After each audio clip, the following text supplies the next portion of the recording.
All right, Buck is all packed up and ready to go. Holly's all packed up and ready to go. And this will be the first winter trip. This is the Granite Gear Blaze 60. Love it for all the extra straps for hauling extra gear on for instance, a winter trip to test gear. So we got a lot of gear with us. One, because there's gear we want to test. Two, because we're gonna make sure we're super warm and comfortable this whole trip. So I'll let you know how it goes.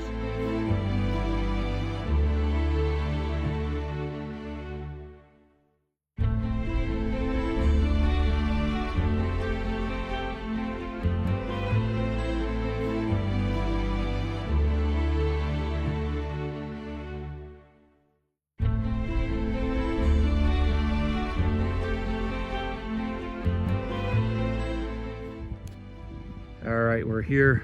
We're actually walking past. This is the trailhead for Monument Trail. This is the forest road that goes from Mazama up to Harts Pass in summer. As you can see now, it's used by snowmobiles for people to access the backcountry.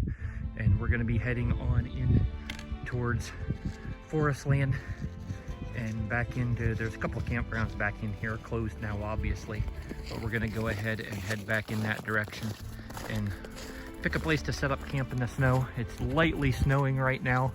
Temperature, because the clouds, should remain pretty steady, just down into the 20s, so it should be a great evening. Show you camp when we get there.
We elected to melt snow for our water. We did haul some water in with us because you need to have some water in the bottom of your pan before adding snow in, and it helps it distribute the heat into the snow and melt without scorching your pan.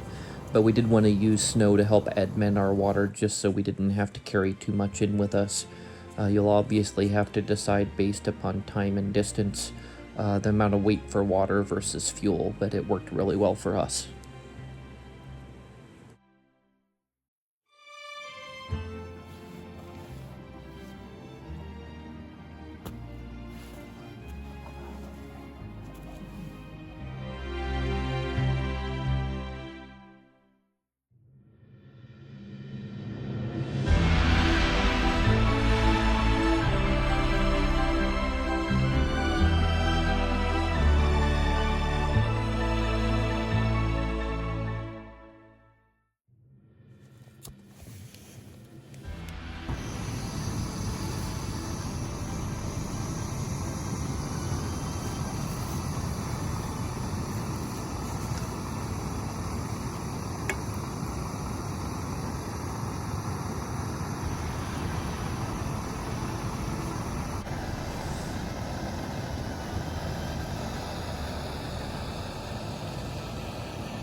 hot drinks are a high priority for us, especially when camping in cold weather.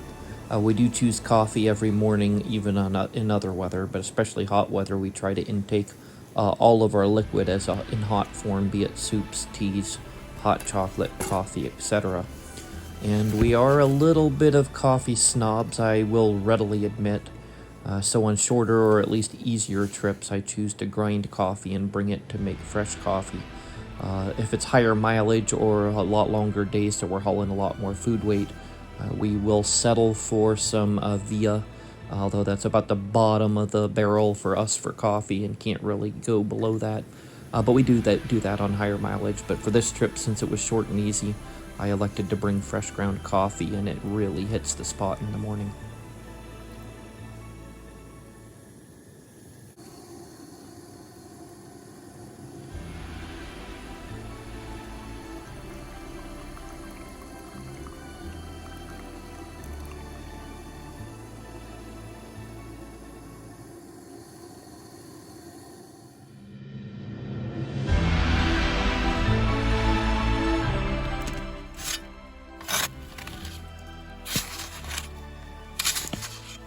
The night before, I had taken the water bottles that we had, all except for one, and buried them down in the snow to insulate them over the night so they wouldn't freeze and we'd still have a liquid water to work with in the morning, because it speeds up the process and it helps to keep from scorching your pan.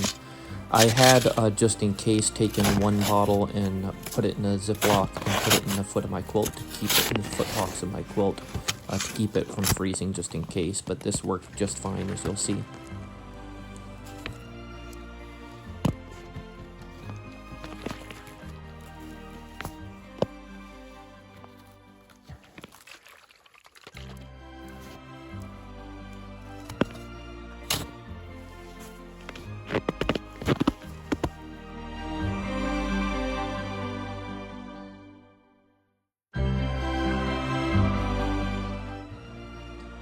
We had some fresh snowfall overnight. I woke up about 2 o'clock and I shook off about 3 inches of snow off of our tent, and even then there was a little bit on in the morning, as you can see when we got up in the morning, and it stopped snowing for a bit and then picked up to snow heavier on our way back out.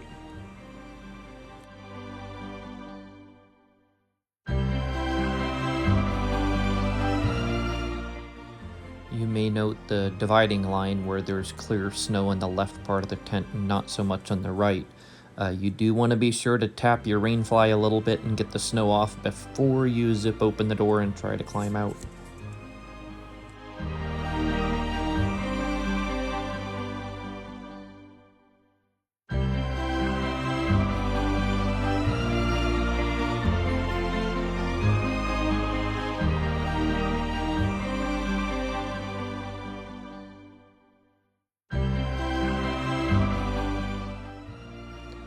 I did choose to do a bear hang. It's just habit, and we do it all the time. Not really worried about bears at this time, but I just try to keep the habit.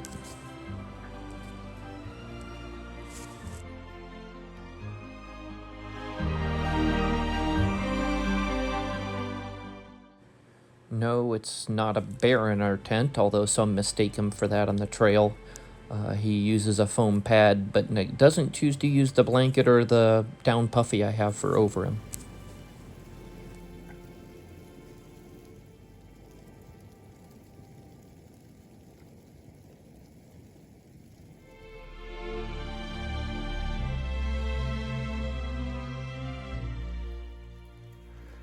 I know with rain it's very helpful, but apparently with wet snow it is also very helpful to be able to tear the tent down from the inside, then take down the rainfly and pack it up in the front pocket of the pack, keeping the wet stuff separate.